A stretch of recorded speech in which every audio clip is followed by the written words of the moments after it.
Peace, family. It's your brother Marc Lamont Hill. You're watching the Marc Lamont Hill official YouTube channel. We are here once again. I was here earlier tonight talking about Democrats and what they should do in the primary election, whether they should be withholding their vote for Joe Biden or not. And right now, tonight, we're back again with our nightly update or our daily update, and that is Israel. The war on Gaza continues. We have now reached day 135.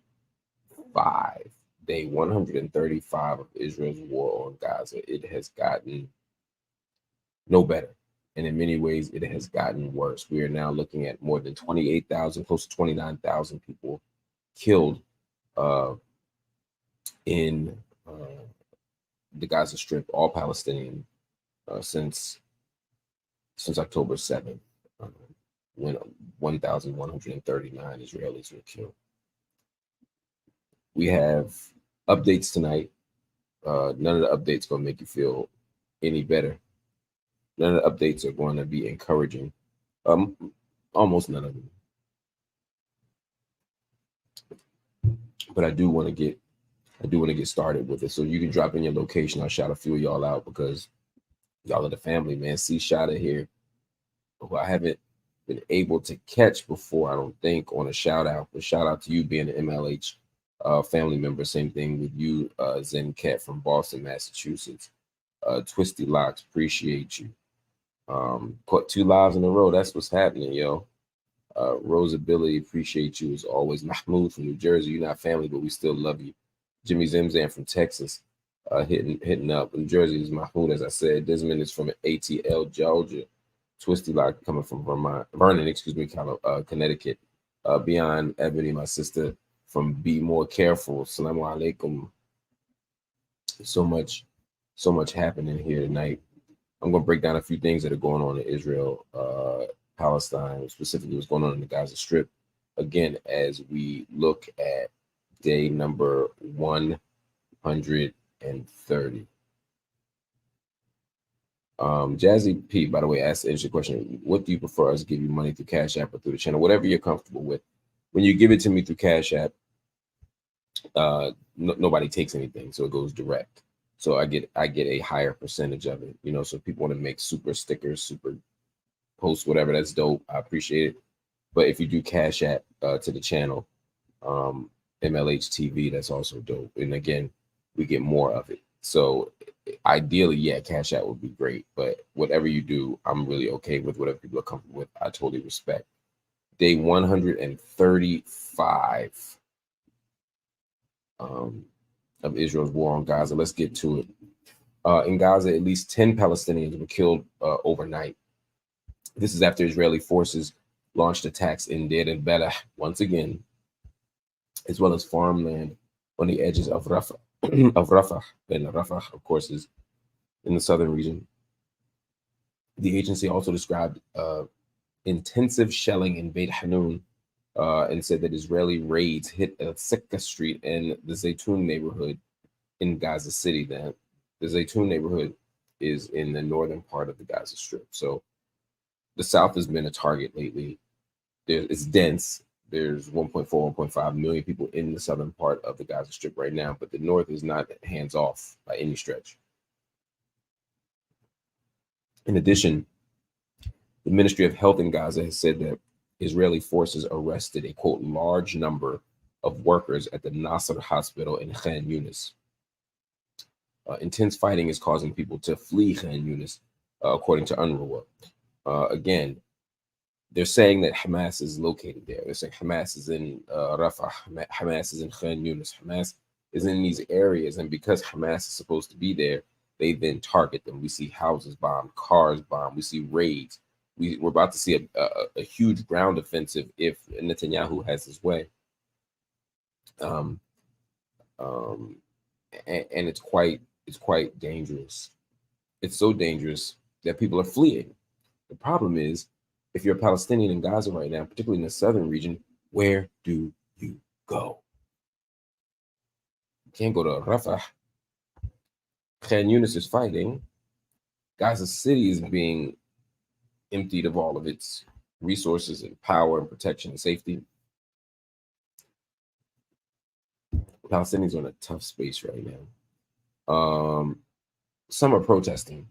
Despite all of that, some are protesting. If you go to Jabalia, where there's, of course, food refugee camp, Palestinians in Jabalia have gathered outside of the UNRWA headquarters in a protest. They're calling for food to be delivered to the refugee camp in northern Gaza. And UNRWA has stressed, once again, that people in Gaza are, quote, on the verge of famine in the north. Famine, not a lack of food, not hunger strikes, not enforced hunger, but full out famine. There is a standard that must be met to be famine. And now we're looking at famine in the northern part of Gaza. So you can hit famine in the north. You can be at a full humanitarian crisis from density and violence and lack of shelter and food in the south. There are no easy answers. There are no safe spaces here. This is not a small thing. This is not a small thing. Somebody said, Corey T said, when is the day for the 30-day mandated reporting for ICJ to do? That's a great question. I don't know the answer to that. It should be, I know it's in the next week, next 10 days, but I don't know the exact. Let me see. No, I don't have the. I was trying to see if I could pull it up. I don't see it, but it would have to be within the next 10 days. I just don't remember. But we'll find out, because I'd love to see what that report looks like, Corey. To your point, I would love to know what that report looks like. Oh man. Let's talk a little bit more. Some diplomatic stuff has emerged. Qatar's Prime Minister Sheikh Mohammed bin Abdulrahman Al Thani said that the pattern of negotiations for a framework ceasefire deal for the conflict between Israel and Hamas and Gaza was, quote, not very promising in recent days. I want to say that again. According to Qatar's Prime Minister, and Qatar has been playing a critical role in negotiating a ceasefire. Qatar, Egypt, and then behind the scenes, the United States and other folk have been trying to manage a ceasefire.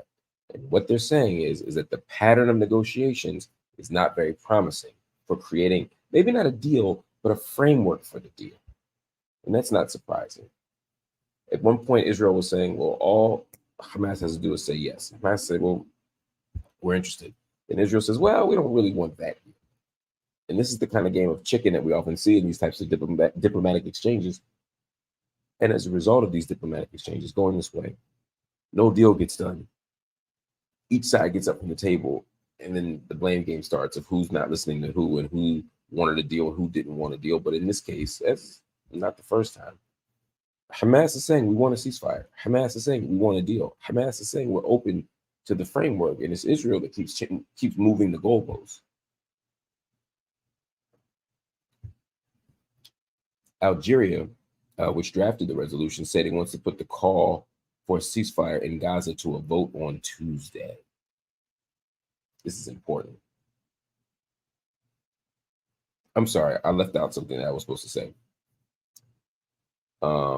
Algeria wants to move forward with a resolution at the United Nations Security Council calling for a ceasefire.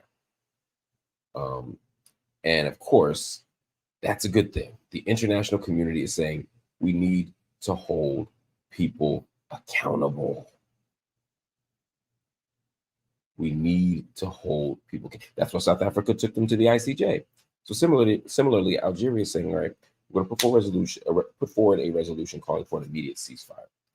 The UN ambassador, or the U.S. ambassador to the United Nations, Linda Thomas Greenfield, of course, said in its current form, the resolution will not be adopted. The question is, in what form would the U.S. adopt a ceasefire resolution? That's a legit question.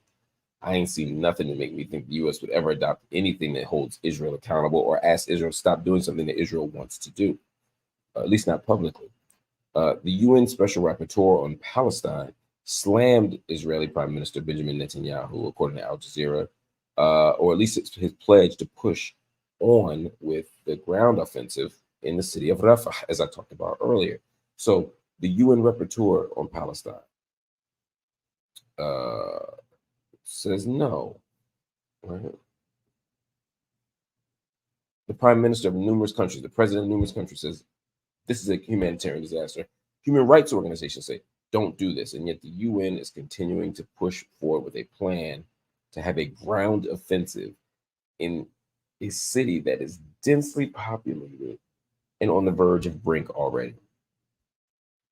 But this is all part of the overarching frustration that many people have in the global community. So when somebody from Hamas, like Osama Hamdan, comes up and says Netanyahu is still playing games, you might say, well, why should we trust Hamas? Well, take Hamas off the table for a minute. But regardless of what you feel of Hamas, about Hamas, Netanyahu, again, very clearly is not interested in a peace agreement.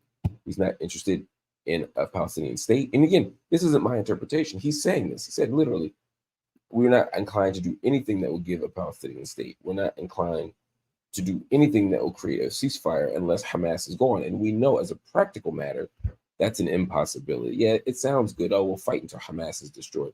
But Hamas fighters have been killed maybe at a rate, like maybe 20% at best. And that's based on Israel's numbers.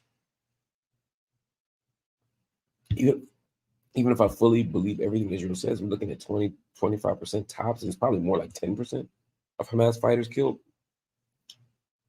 And 30,000 Palestinians have been killed almost. In fact, I'm sure they have been killed because there's 8,000 under the rubble on top of the 28, almost 29,000 who've been killed already. What's my point? My point is that at this pace, you can't kill all of Hamas. And if you could, it would cost, the collateral would be, the ransom would be all the built environment of the Gaza Strip, all of the ancient artifacts, all of the ancient buildings, on top of all of the children, all of the adults, all of the civilians. We're talking about a crisis, a full genocide. And sadly, it seems like that's what folk want. Some folk.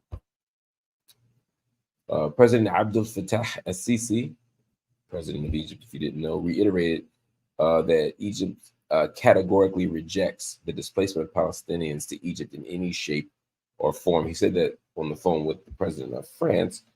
But again, people are saying, well, why won't Egypt just take these Palestinians? Why won't Jordan just take these Palestinians? Why won't the Arab nations receive their brothers? It's not that the Arab nations don't want to receive their brothers and sisters. It's that they don't want to see a permanent expulsion of Palestinians in Gaza. And that's what it's looking like. And if the lessons of history are instructive, they show that once they're out, they can't get back in.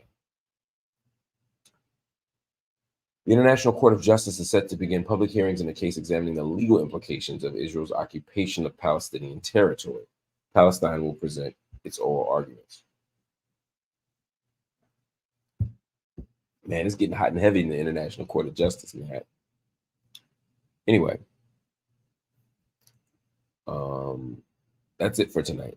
I have other things I could always talk about, but we'll cover some of it tomorrow. But I wanted to make sure that y'all saw the biggest updates, the latest stories, and everything that's going on.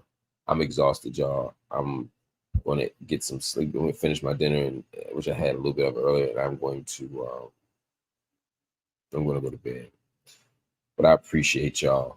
I appreciate y'all rocking with me every single day as I cover these stories, as I cover specifically what's happening in Gaza. So I love y'all. I appreciate y'all. Let's talk soon. In the meantime, hit that like button. Hit that join button along with subscriptions. Joining and becoming an MLH member, joining the member program is so important for what we're trying to do here. And of course, if you want, you can always just go straight to the Cash App. It makes things a lot easier for a lot of reasons. So let's talk about that. All right. I'll talk to y'all again soon, man. Love y'all. Peace.